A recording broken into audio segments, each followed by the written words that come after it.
Assalamualaikum warahmatullahi wabarakatuh. Pada hari siang yang berbahagia ini, kita kembali pada tema untuk membahas tentang bagaimana konsep Islam tentang perilaku konsumsi, terutama jika dengan moral behavior.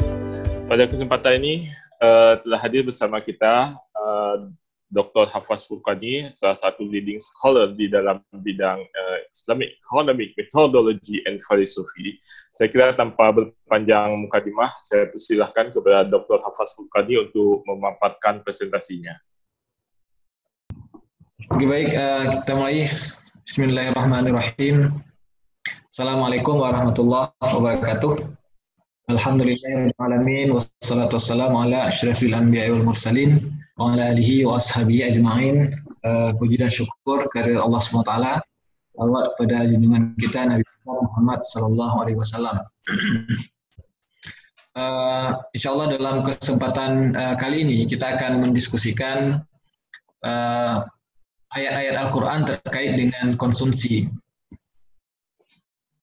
Konsumsi ini menjadi topik ataupun tema sentral di dalam ilmu ekonomi.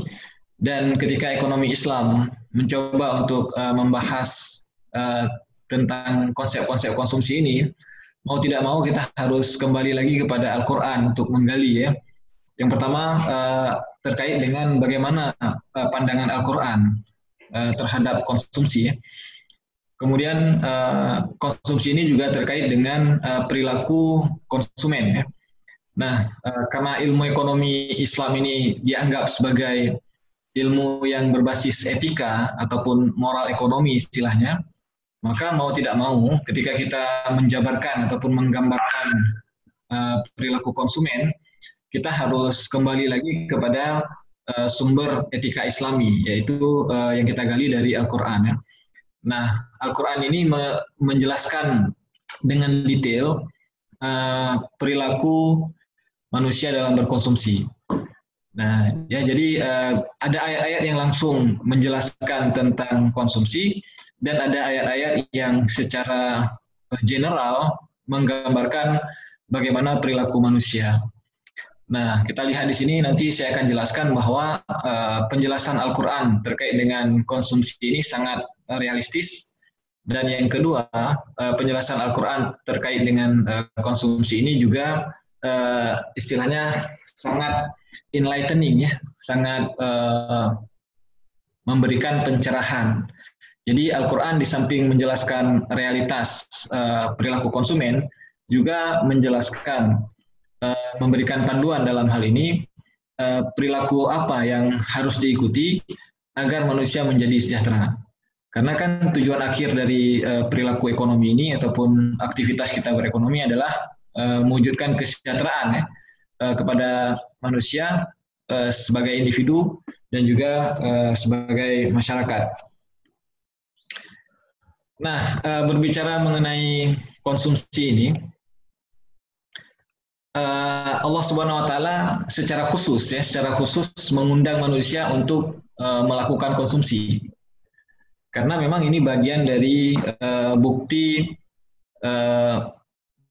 kemurahan Allah ya, ataupun bukti bahwa Allah SWT sebagai sang Khalik itu sangat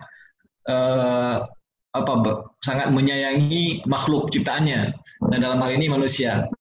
Karena itu kalau kita lihat di dalam Al-Quran banyak sekali ayat-ayat yang meminta ataupun yang memerintahkan manusia untuk berkonsumsi. Nah, dalam hal ini Allah mengundang manusia untuk menikmati segala ciptaannya ya. Contohnya di sini disebutkan ya ayyuhan nasu kulu mimma fil ardi halalan thayyiban wa la tattabi'u khutuwatis syaitan innahu lakum aduwwum mubin.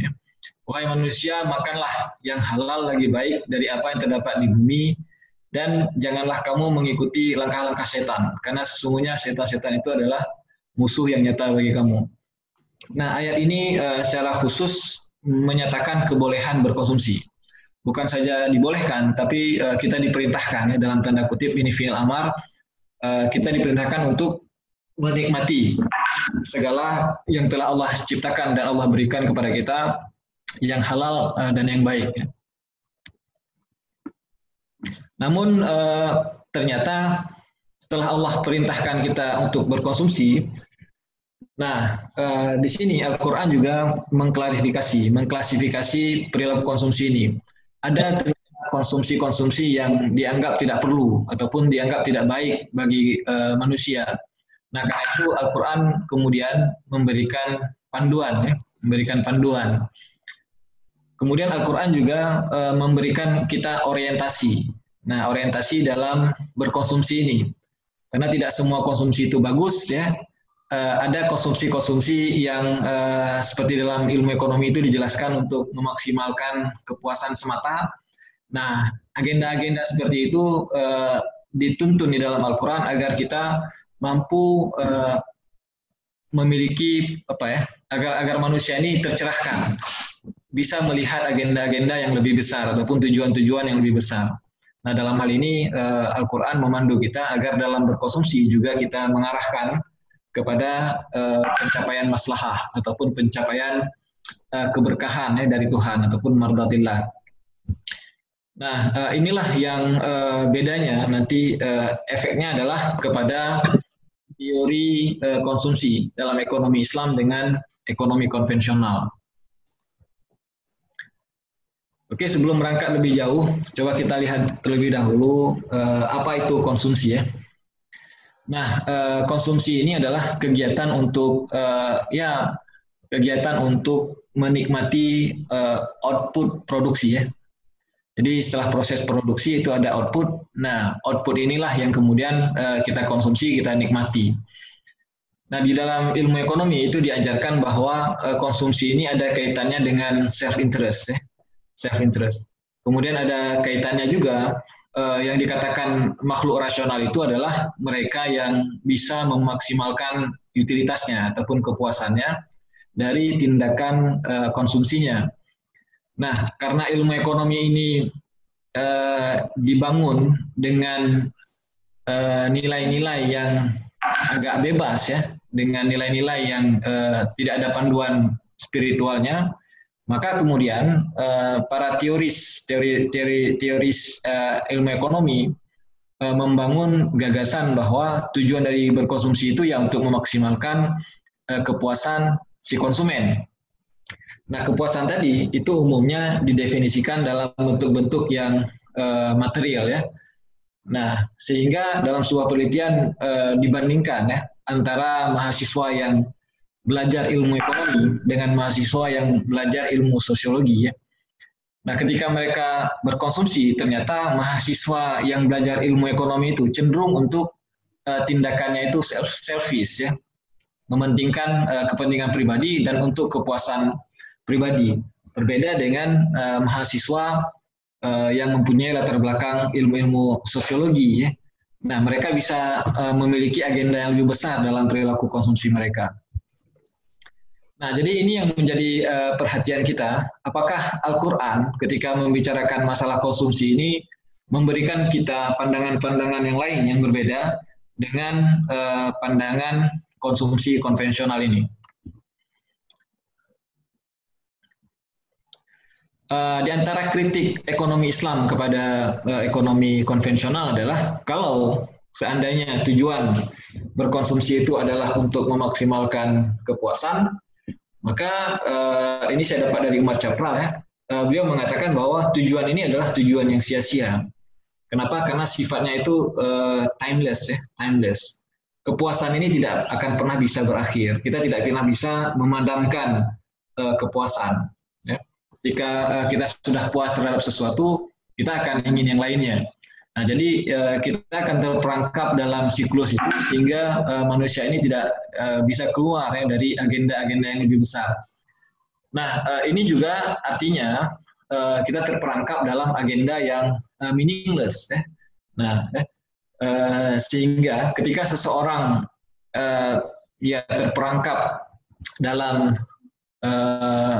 nuansa yang hedonis, ya, maka yang menjadi tujuan hidupnya itu adalah untuk memaksimalkan kepuasan-kepuasannya. Dan kepuasan ini akan terus ada, tidak pernah bisa dipadamkan, sehingga akhirnya membawa kerusakan dalam dimensi psikologis seseorang tersebut, ya. Sehingga akhirnya dia menjadi manusia yang tidak pernah puas, kemudian kebahagiaan yang sejati juga tidak bisa dicapai. Nah, ini yang menjadi perhatian kita. Bagaimana Islam kemudian memandu perilaku konsumsi seseorang, sehingga akhirnya kita tidak terperangkap di dalam penyakit psikologi, ya, psikologi yang ingin terus memaksimalkan kepuasan-kepuasan yang tidak pernah bisa kita puaskan. Nah, pada level makro, masalah ini juga turut berlanjut, ya. Artinya, kalau individu-individu semuanya berperilaku ingin memaksimalkan kepuasan masing-masing, maka pada level makro itu akan terjadi chaos, ya. Akan terjadi chaos. Kenapa? Karena ternyata keinginan kita itu bisa saja seringkali berbeda dengan keinginan-keinginan orang lain. Kepuasan yang ingin kita capai itu seringkali bentrok dengan kepuasan yang ingin dicapai oleh orang lain. Nah, bisa saja kita ingin memaksimalkan kepentingan kita saja. Nah, sementara orang lain terabaikan. Nah, demikian juga dengan lingkungan, ya. Manusia ini cenderung abai dengan lingkungan. Nah, karena itu perlu ditemukan sebuah etika baru, ya, sebuah yang dapat menyelesaikan masalah-masalah ini, yang bisa menyelesaikan masalah penyakit psikologis, ya, yang bisa menyelesaikan masalah ketimpangan sosial, masalah kerusakan alam, polusi, dan lain sebagainya. Nah, ini yang menjadi PR kepada ekonomi Islam, ya. Jadi kuncinya adalah kita harus menemukan sebuah teori konsumsi baru dan bisa merumuskan kira-kira tujuan konsumen dalam ekonomi Islam ini bagaimana. Nah, kembali lagi kepada Al-Quran, ya. Al-Quran di sini memberikan kita perspektif lebih besar apa yang menjadi tujuan kita dalam berkonsumsi. Jadi ada 3 dimensi di sini yang ditambah di dalam Al-Quran. Yang pertama adalah Al-Quran memberikan kita orientasi spiritual. Jadi kita diundang untuk melakukan konsumsi, tapi pada saat yang sama itu ada dikaitkan dengan konsep takwa. Nah, buktinya ada di surah Al-Maidah ayat 88, ya, di mana Allah berfirman, "Wa kulu mimma razaqakumullahu halalan thayyiban wattaqullaha allazi antum bihi mu'minun."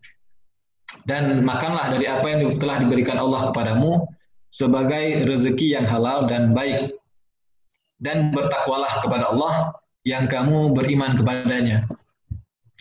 Nah, jadi di sini perkataan wakulu ini, ya, makanlah ataupun konsumsilah, itu diganding dengan perkataan ittaqu, bertakwa. Nah, jadi ada orientasi baru yang ingin disampaikan oleh Al-Quran di sini, di mana Al-Quran ingin agar aksi konsumsi ini itu mempunyai orientasi takwa. Nah, bagaimana itu bisa tercapai? Nanti ada penjelasan lebih lanjut. Karena itu ada di dalam sebuah tulisan saya ketika saya mengkritik tentang rational economic man, ya. Nah, di dalam ekonomi Islam sebenarnya kriteria homo islamicus itu bagaimana? Nah, homo islamicus yang ingin diciptakan di dalam ekonomi Islam itu adalah manusia yang bertakwa. Jadi takwa ini adalah perilaku yang diinginkan, perilaku ideal yang diinginkan dalam ekonomi Islam. Nah, kalau dalam ekonomi konvensional, perilaku ideal yang diinginkan dalam ekonomi konvensional adalah perilaku manusia yang rasional, ya. Nah, dalam ekonomi Islam, perilaku manusia yang bertakwa, itu yang menjadi idealisme ekonomi Islam. Nah, kemudian Al-Quran juga mengarahkan konsumsi ini agar mempunyai dimensi moral, ya. Jadi ada orientasi moral dalam berkonsumsi. Nah, itu dibuktikan dalam beberapa ayat. Konsumsi di dalam Islam harus mematuhi aturan halal dan haram. Jadi bisa dilihat ayat Al-Maidah ayat 3. Kemudian dengan perasaan bersyukur, ya.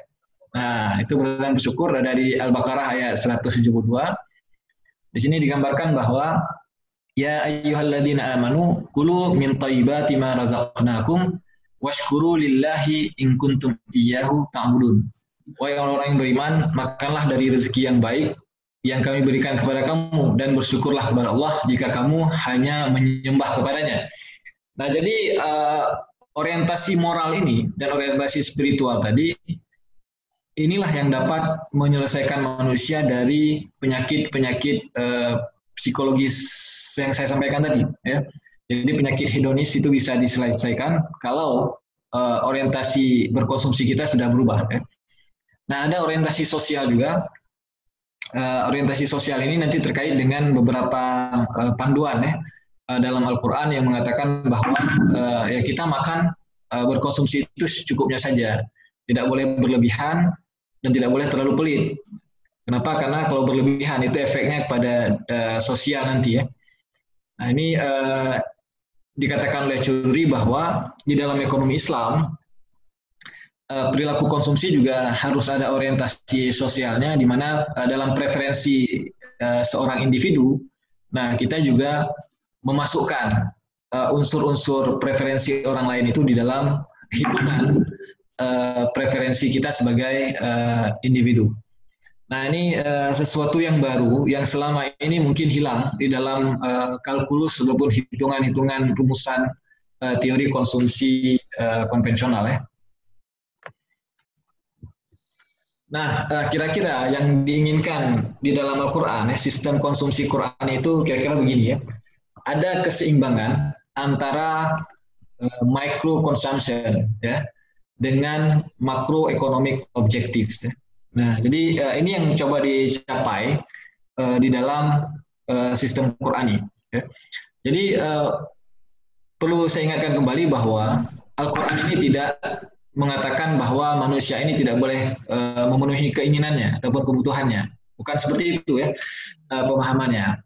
Nah silahkan, kan tadi kita diundang ya untuk melakukan konsumsi, untuk memakan, minum, berpakaian yang bagus, dan lain sebagainya. Silahkan saja, tetapi pada saat yang sama Al-Quran membekali kita dengan orientasi-orientasi tambahan, sehingga kita tidak terjebak di dalam selfishness, ya, tidak terjebak dalam kacamata individu. Nah, jadi konsumsi mikro yang kita lakukan sebagai individu itu harus mempunyai orientasi etis, orientasi spiritual, orientasi sosial, sehingga tujuan-tujuan ekonomi makro itu tercapai. Ya. Kita bisa mencapai tujuan keadilan sosial, ya, keseimbangan, ya, bisa mengatasi masalah kesenjangan, kekayaan dan lain sebagainya. Nah, ya, jadi bekal spiritual, bekal orientasi moral tadi, kalau kita rumuskan di dalam teori ekonomi Islam, nah ini yang akan terjadi nanti, ya. Keseimbangan antara konsumsi mikro dengan tujuan ekonomi makro. Nah, bagaimana itu bisa terjadi? Nah, kalau saya coba kaitkan ya dengan apa yang disampaikan oleh Hidayat Nat'atmaja. Nah, beliau tidak ingin kita terjebak dalam kerangka mikro dan makro. Ya. Nah, beliau coba melihat sesuatu yang sifatnya lebih holistik. Nah, yang holistik ini bagaimana? Holistik ini kita artinya harus bisa memasukkan realitas yang lain di dalam hitungan-hitungan ekonomi kita. Ya. Jadi fenomena ekonomi ini itu bukan saja urusan individu, masyarakat, dan pemerintahan. Nah, tapi sebenarnya ada dimensi lain yang harus kita perhatikan, yaitu Tuhan. Ya, Tuhan. Nah, Tuhan ini adalah perspektif yang dibawa oleh agama. Nah, jadi Tuhan inilah sebenarnya kalau kita lihat dalam prinsip tauhid itu yang bisa mengharmonisasikan berbagai kepentingan yang selalu berkonflik ya di dalam masyarakat. Kalau dalam sosialis itu digambarkan bahwa individu itu akan berkonflik dengan sosial, dan sosial itu publik yang akan menang. Ya. Nah, dalam kapitalis demikian juga, individu itu berkompetisi sesama individu dan berkompetisi dengan negara, tapi mereka lebih mementingkan individunya. Nah, di dalam struktur ekonomi Islam itu terjadi juga demikian, ya. Tetapi kita memberikan orientasi yang lain, bahwa ya ini terus akan ada konflik juga, tetapi yang bisa mengharmonisasikan itu adalah Tuhan. Artinya ketika individu, masyarakat, dan negara itu tunduk kepada Tuhan, maka harmonisasi ini akan tercipta. Nah, di dalam Al-Quran karena itu kita selalu diinginkan agar kembali kepada Allah, agar ingat kepada Allah, agar bertakwa dan bersyukur kepada Allah. Nah, inilah kunci yang sebenarnya memainkan peranan sehingga nanti ketika kita sebagai individu maka kita akan tercapai kepuasan kita karena kita rasa bersyukur, ya. Karena kita rasa bertakwa tadi. Nah, di dalam surah Al-Kahfi misalnya disebutkan wadrib lahum masalal hayatid dunya kama'in anzalnahu minas sama fakhtalata bihi nabatul ardi fa asbaha hashima tazruhu riyah wa kana Allahu ala kulli syai'in muqtadira. Dan buatkanlah untuk mereka manusia perumpamaan kehidupan dunia ini ibarat air hujan yang kami turunkan dari langit sehingga menyuburkan tumbuhan-tumbuhan di bumi, kemudian tumbuhan-tumbuhan itu menjadi kering yang diterbangkan oleh angin, dan Allah Maha Kuasa atas segala sesuatu. Nah, jadi ya, kemudian di dalam ayat yang lain disebutkan dalam surah ini ya, al-malu wal banun zinatul hayatid dunya wal baqiyatus shalihat khairun 'inda rabbika thawaban wa khairun amala. Harta dan anak-anak adalah perhiasan kehidupan dunia, tetapi amal kebajikan yang terus-menerus adalah lebih baik pahalanya di sisi Tuhanmu serta lebih baik untuk menjadi harapan. Nah, jadi diberikan orientasi baru di sini bahwa yang menjadi permasalahan itu bukan individunya, bukan masyarakatnya. Yang menjadi permasalahan itu bukan bagaimana kita memenuhi kebutuhan konsumsi kita. Nah, yang menjadi permasalahan adalah bagaimana kita bisa memandang bahwa konsumsi kita itu harus ada agenda yang lebih besar. Nah, ini yang disebut sebagai wal baqiyatus shalihat. Ya. Jadi agenda spiritual inilah yang akan mengharmonisasikan berbagai kepentingan yang berkonflik. Ya. Berbagai kompetisi yang terjadi di antara individu dan masyarakat. Nah, jadi inilah yang seharusnya itu dibawa di dalam hitungan-hitungan kita, dalam model-model teori ekonomi mikro dan makro kita. Nah, berikutnya Al-Quran juga memberikan kita masukan-masukan ya, prinsip-prinsip tentang konsumsi ini. Yang pertama adalah prinsip ibahah ya. Nah, prinsip ibahah. Di sini prinsip ibahah artinya prinsip konsumsi itu ya dibolehkan. Ya. Konsumsi itu dibolehkan, tidak ada larangan berkonsumsi. Malah kita diundang untuk berkonsumsi karena ini fi'il amar ya. Sehingga yang melalui konsumsi ini itu ada kaitan ontologis ya, saya sebut di sini, antara yang menciptakan dan yang diciptakan, yang memberi kita makan dan orang yang memakan itu ada kaitan ontologis ya melalui konsumsi ini. Jadi konsumsi ini dalam Islam sangat dihargai karena ini yang dapat menghubungkan kita juga dengan Tuhan ya. Jadi dalam Islam kita berhubung dengan Tuhan itu bukan melalui ibadah, sholat misalnya, puasa dan lain sebagainya, tapi melalui makan juga itu kita terhubung, terkoneksi dengan Tuhan. Kalau dengan catatan kita ada sikap wattaqullah tadi kan. Nah, di sini disambung ayatnya wattaqullah. Kalau kita bertakwa. Nah, jadi ada hubungan ontologis antara Khalik yang memberi kita makan dengan makhluk ya, kita sebagai makhluk yang menikmati makanan tadi. Kemudian prinsip tanggung jawab. Nah, wallahu yuridu ayyatuba 'alaikum wa yuridu alladziina yattabi'una asy-syahawat an tamilu mailan 'azima. Surah An-Nisa ayat 27 ya. Dan Allah hendak menerima tobatmu, sedang orang-orang yang mengikuti keinginannya menghendaki agar kamu berpaling sejauh-jauhnya. Nah, jadi misi dari teoritisasi ekonomi Islam terkait dengan konsumsi ini adalah agar kita tidak mengarahkan teori konsumsi kita ini mengarah ke syahwatnya. Nah, kalau memaksimalkan kepuasan, itu arah dari konsep konsumsi itu yang mengarah ke syahwat, pemenuhan segala macam syahwat ini. Nah, jadi itu sebenarnya kita sudah terpaling ya kalau dalam ayat ini disebutkan. Nah, jadi kita harus memutar balik orientasi konsumsi kita ini daripada sekedar memenuhi kepuasan syahwat kita untuk memenuhi keridaan ataupun keinginan-keinginan Tuhan itu sendiri. Nah, kemudian ada prinsip keseimbangan. Nah, ini operasionalnya ya.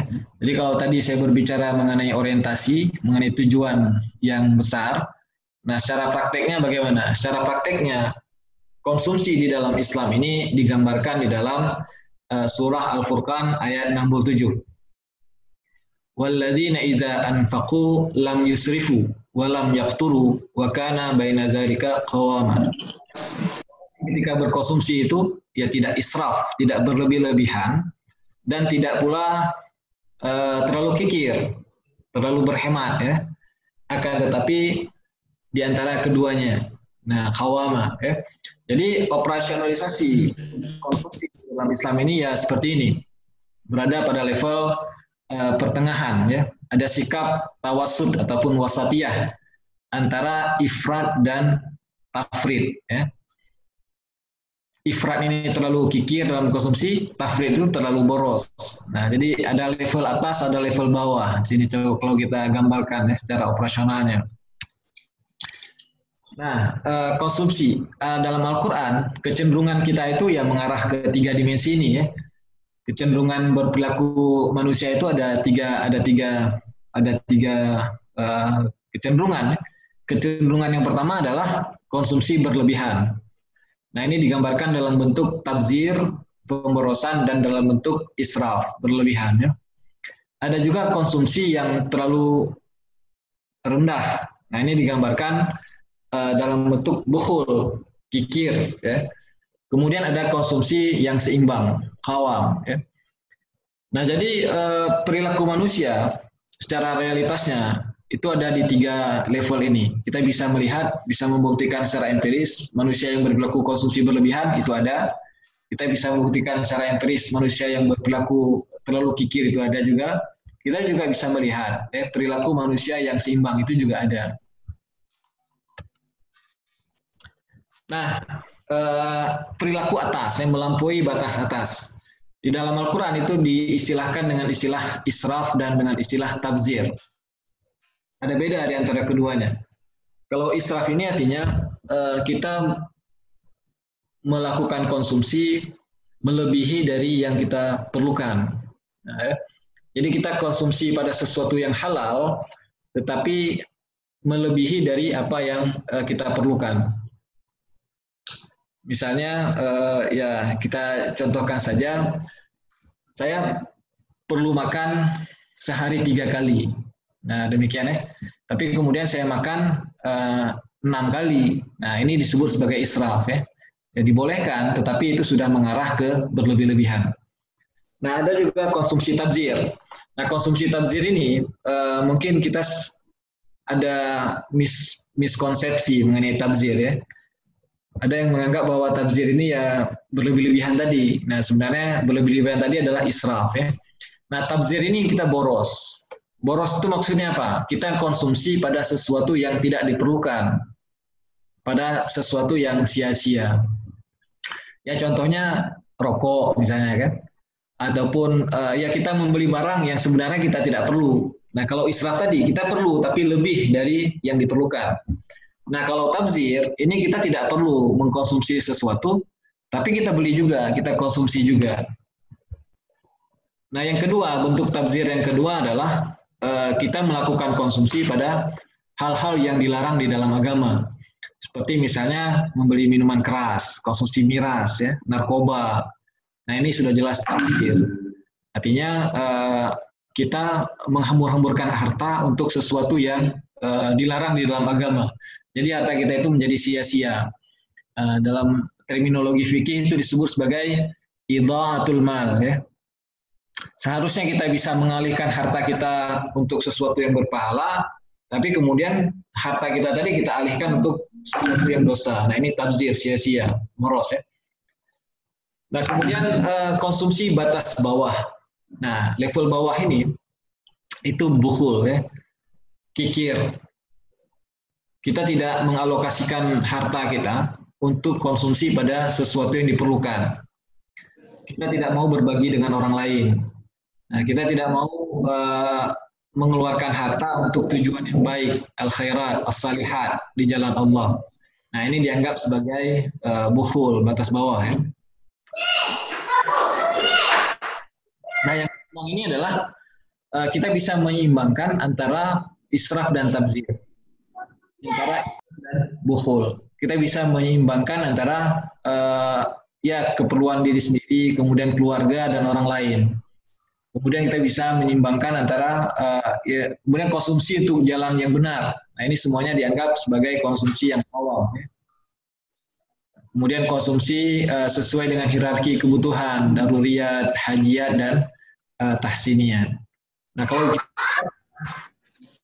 gambarkan itu kira-kira begini. Nah, itu kira-kira begini ya.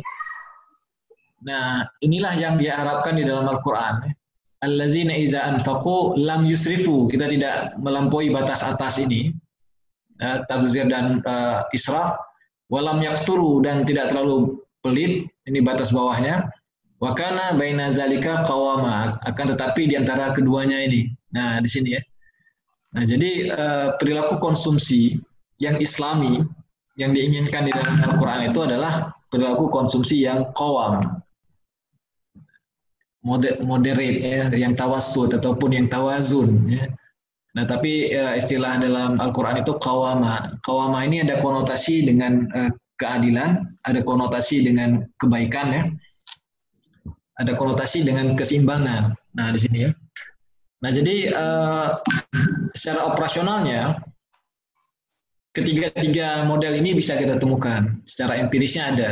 Jadi, tetapi fakta di dalam Islam itu tidak kita dijelaskan berbagai macam fakta, tapi pada saat yang sama kita disuruh memilih fakta mana yang kita anggap benar. Nah, fakta yang kita anggap benar itu adalah yang sesuai dengan nilai-nilai idealisme kita. Nah, nilai itu adalah di pertengahan ini, ya kalau di dalam Al-Quran itu. Nah, jadi mungkin demikian paparan saya tentang konsumsi ya, di dalam Al-Quran ini. Jadi harapannya adalah kita mempunyai orientasi terlebih dahulu ya, konsumsi yang diinginkan di dalam Al-Quran. Kemudian kita juga mempunyai bayangan ya, apa yang menjadi panduan ataupun nilai dan moral konsumsi Islami itu, dan kira-kira fakta ataupun perilaku konsumsi itu kita arahkan kemana. Nah, jadi mungkin demikian Pak Samsul, kami kembalikan kepada Pak